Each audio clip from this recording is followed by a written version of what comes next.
Ciao a tutti e bentornati sul canale, sono Daniele Razzi di Roma. Questo è un video non parlato di unboxing dell'ultima corda che ho ricevuto.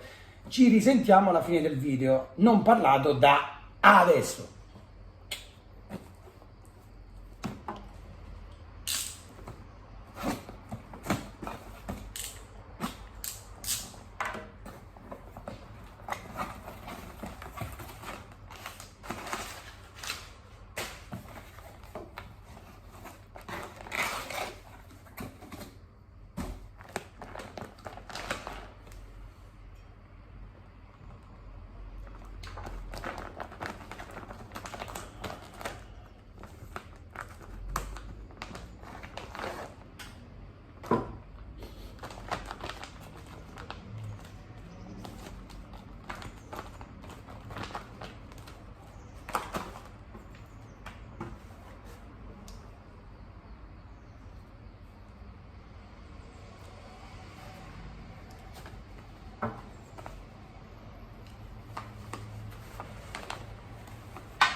Bene, abbiamo scartato questa che è una corda un po' up, visto che è costosa, manici piuttosto pesanti, eleganti, in maniera antiquata, una cosa tipo della vecchia nobiltà che non disdegnava di essere rinfrescata da una grande foglia di una pianta esotica a motore umano. Si tratta di una corda in cuoio.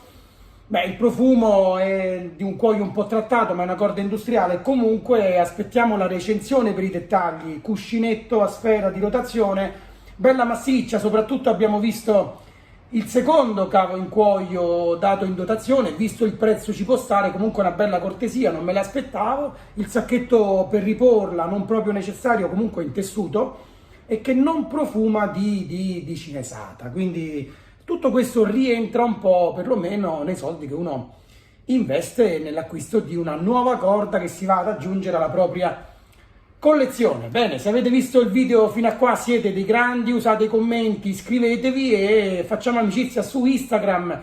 Mi fa piacere, ci sentiamo presto per la recensione della Golden Stallion. Alla prossima!